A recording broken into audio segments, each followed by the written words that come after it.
After dating for 5 years, my fiancé told me he wasn't sure about marrying me. Then he joked in front of his friends, "If you were prettier, I'd marry you." This morning, his mom called me in tears. Dominic and I have been together for just over 5 years, engaged for the last 8 months. We met through mutual friends at a housewarming party, just two people hitting it off over a shared hatred of IPAs and love for 90s cartoons. Our relationship progressed at a comfortable pace, dating for a year, moving in together after 2, adopting our cat, Beans, at 3, and getting engaged last summer. The proposal wasn't extravagant, just a Saturday morning hike to our favorite lookout point, where he nervously fumbled the ring box out of his pocket. I said yes immediately. We set the date for this October and have been slowly planning everything. Well, mostly me planning while he nodded along. About 3 months ago, Dominic started making odd comments when we discussed wedding plans. Nothing outright negative, just hesitant. When I showed him potential venues, he'd say things like, "That's a lot of money for just one day," or, "Do we really need to invite all those people?" I brushed it off as typical guy behavior or budget concerns.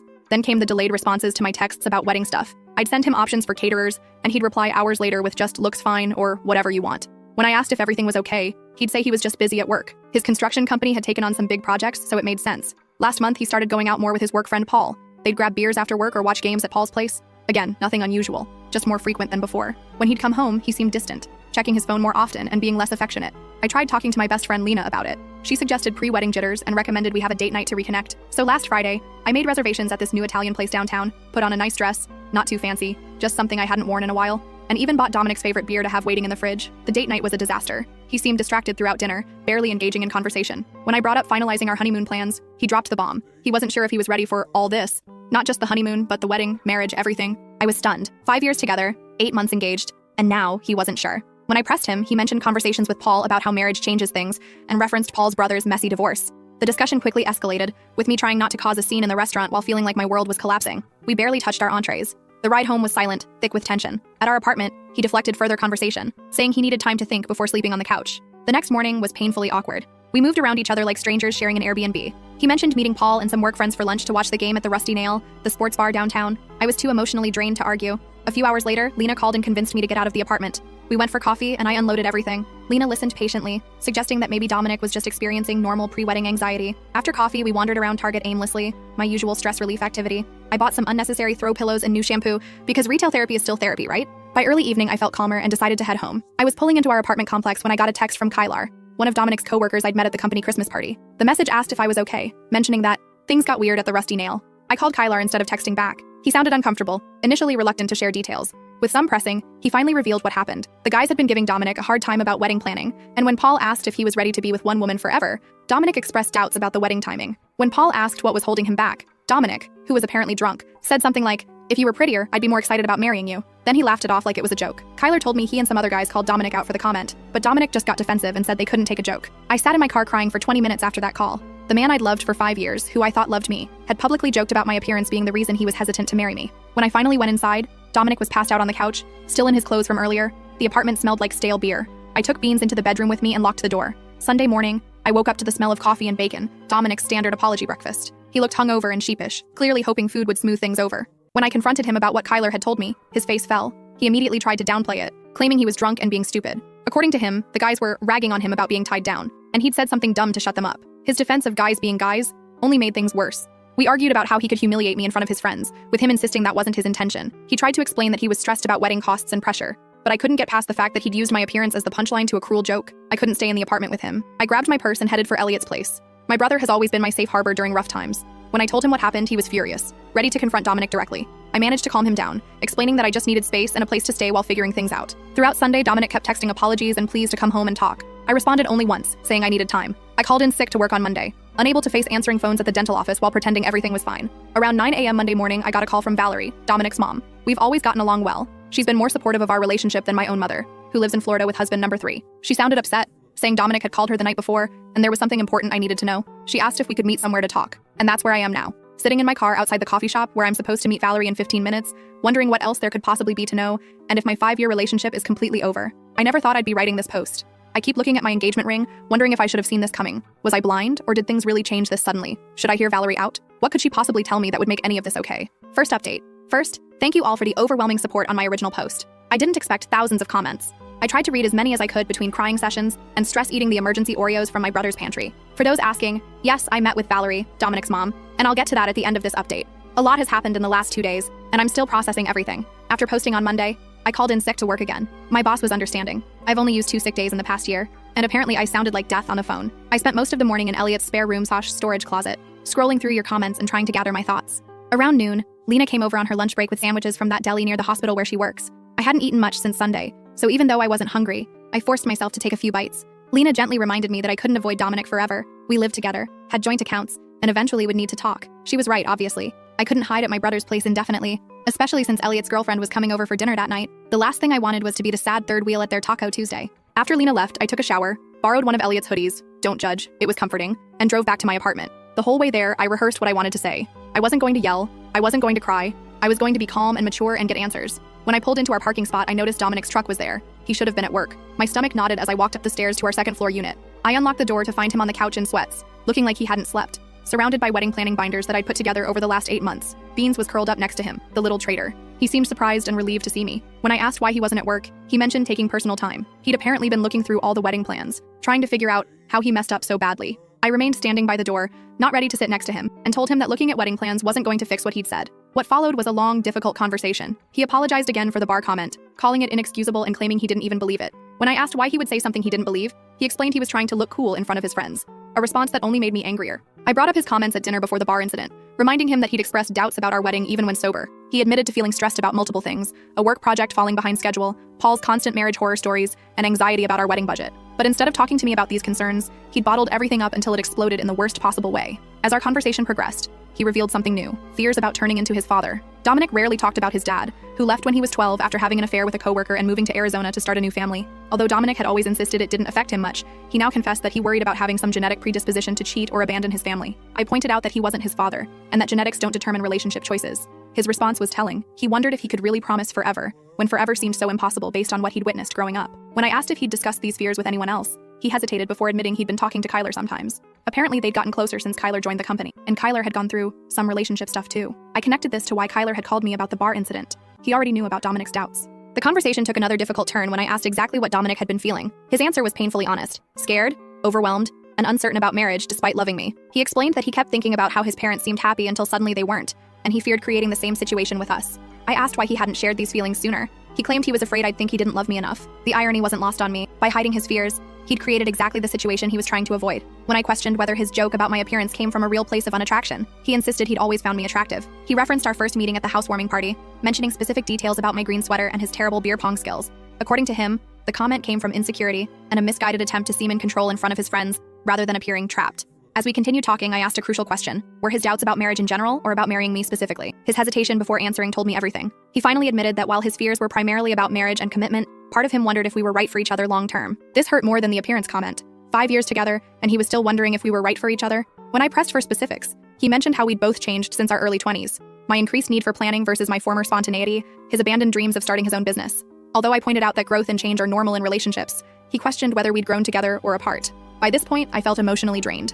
I told him I needed time away to process everything, his public humiliation, his hidden doubts, and now his uncertainty about our compatibility. He pleaded for us to work through it together, offering to try therapy or couples counseling, but I remained firm about needing space.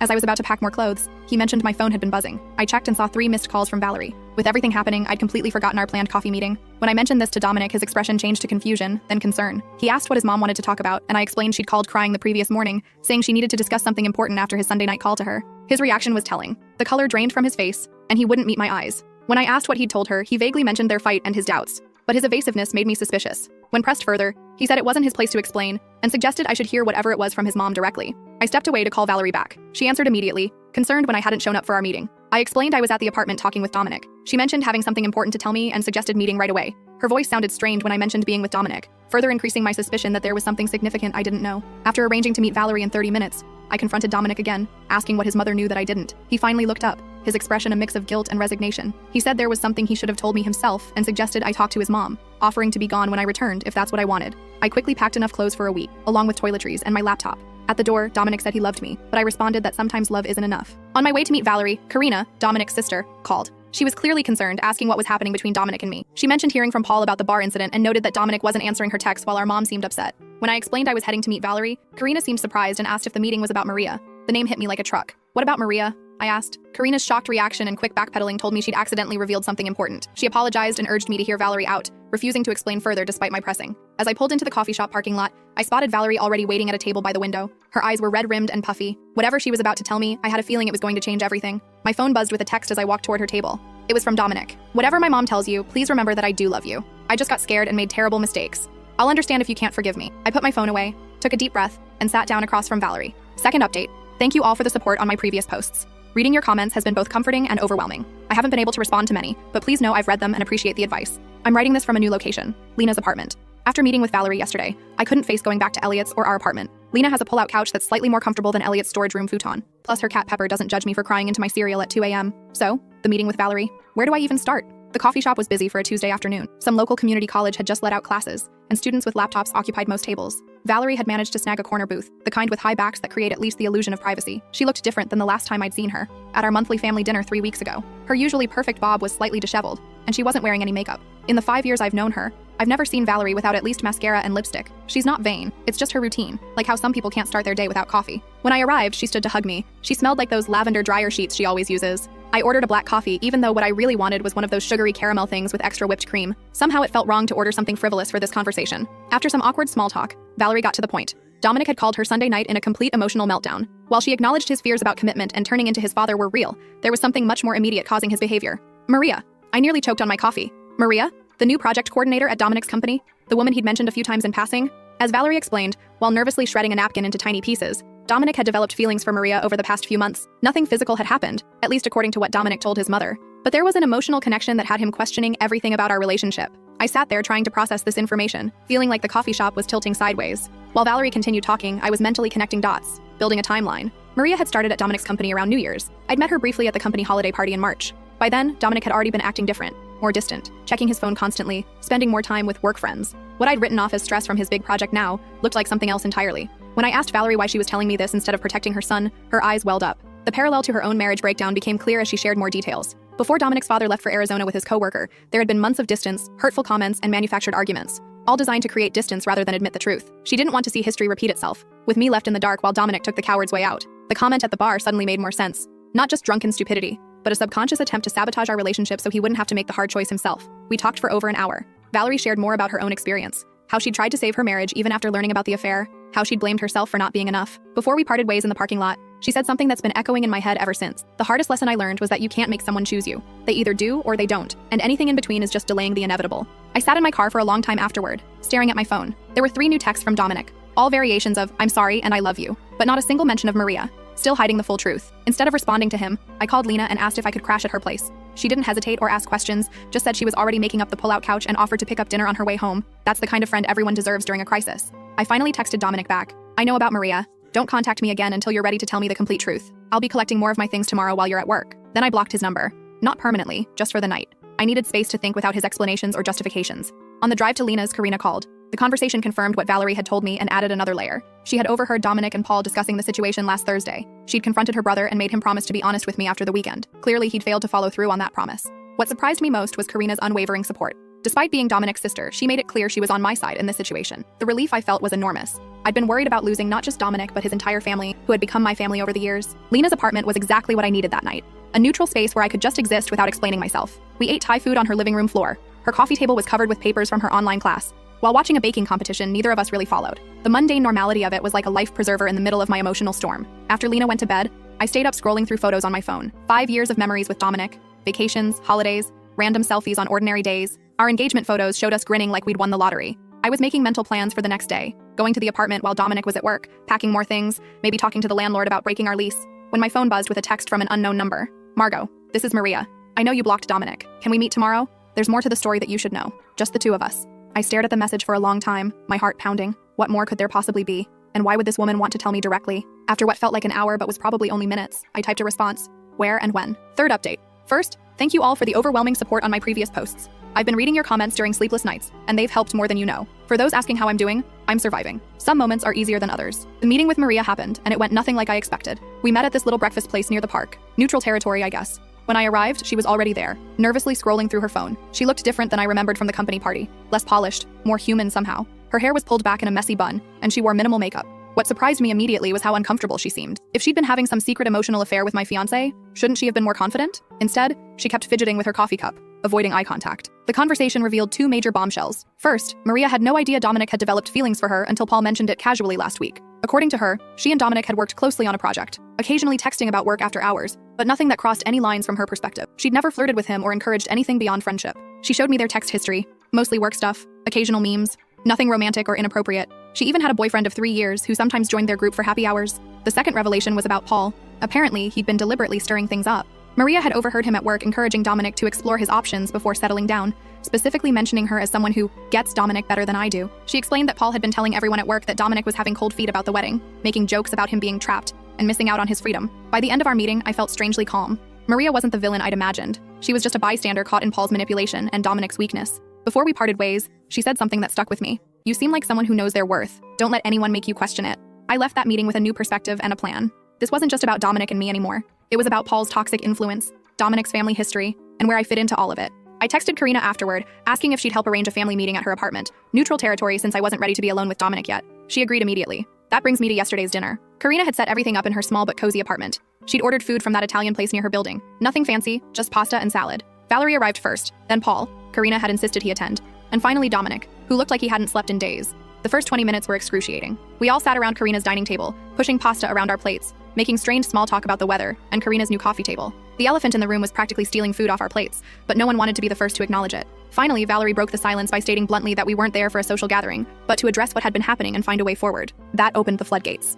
I shared what I'd learned from Maria, watching Paul's face carefully as I spoke. The way his expression shifted from confusion to defensiveness told me everything. He tried to interrupt, claiming he was just looking out for his friend, but Karina shut him down immediately. Dominic mostly sat in silence, staring at his barely touched pasta. When directly addressed, he admitted that Maria had just been friendly, but he'd built it into something else because he was scared of turning into his dad. Valerie visibly flinched at that comment. When I brought up the joke at the bar, Dominic looked genuinely ashamed. He admitted it had nothing to do with Maria. It was just him being a coward. Paul was giving him a hard time about being whipped, and instead of standing up for our relationship, he'd said something horrible to seem cool. According to Dominic, it was never about my looks. Paul tried to dismiss it all as just guy talk, but Karina reminded everyone that Dominic and I were supposed to get married in 3 months. That simple statement, the reminder of our rapidly approaching wedding date, hit me like a physical blow. The save the dates had gone out, deposits had been paid, my dress was hanging in Lena's spare closet waiting for final alterations. That's when I quietly said I didn't think the wedding was happening anymore. The room went silent. Dominic started to protest, but I cut him off. I explained how I'd spent the last week trying to understand how we got here. What I'd realized was that this wasn't just about Maria or that joke, or even Paul's toxic influence. This was about Dominic not being honest, with me or himself.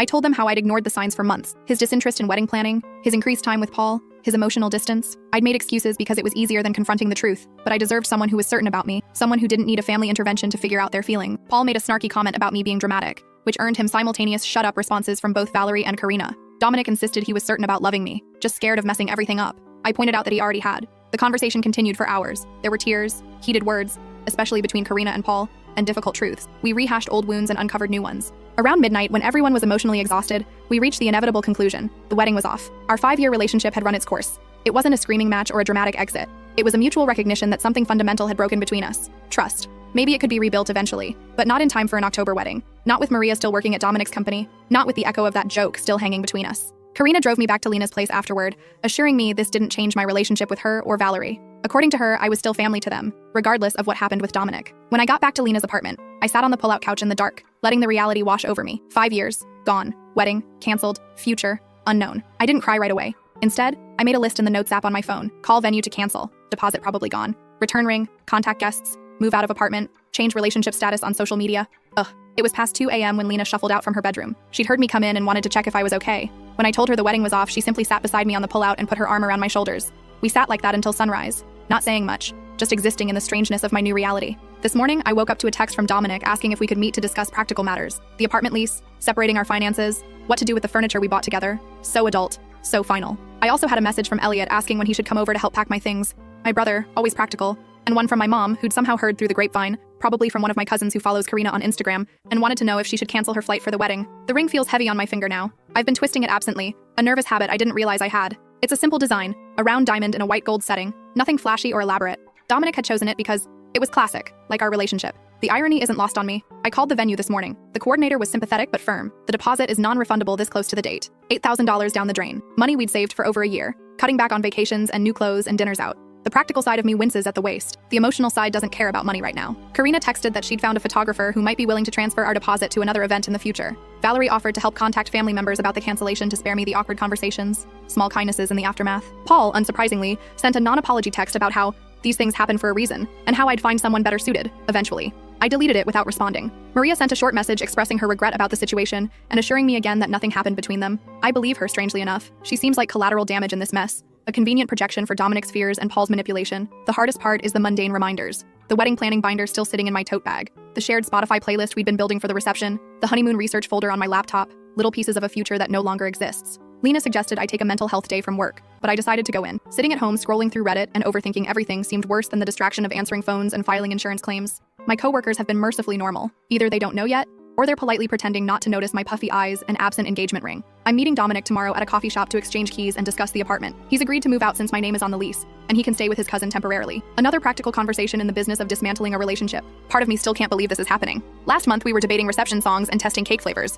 Now we're dividing up kitchen appliances and deciding who keeps the PlayStation. I keep thinking about something Valerie said at the dinner. Endings are rarely clean or perfect. Most of the time they're messy and sad and complicated. She would know. She rebuilt her life after Dominic's father left, raised 2 kids alone, found happiness again eventually. Looking at her now, you'd never guess she went through something so painful. Maybe there's hope in that. For now, I'm taking it one day at a time. Tomorrow, I'll handle the apartment and finances. Next week, I'll start looking for my own place. The future beyond that is blurry, but it exists. Karina just texted to ask if I want to meet for coffee this weekend. She mentioned that her family friend Kenzo, an older gentleman who's known their family forever, offered his vacation cabin if I need a getaway to clear my head. The support from Dominic's family is unexpected, but deeply appreciated. I haven't decided if I'll take Kenzo up on his offer. Part of me wants to escape somewhere quiet to process everything. Another part knows I need my support system right now. Lena with her practical compassion, Elliot with his protective big brother energy, even Valerie and Karina with their complicated loyalty. What I do know is that I won't be checking my wedding countdown app anymore, won't be pinning reception decor ideas, or practicing a new signature with Dominic's last name. That future is gone. And while I don't know what comes next, I'm starting to believe there will be something. Last update. It feels strange to be writing this final update from my new apartment. It's been 3 months since the family dinner that ended my engagement.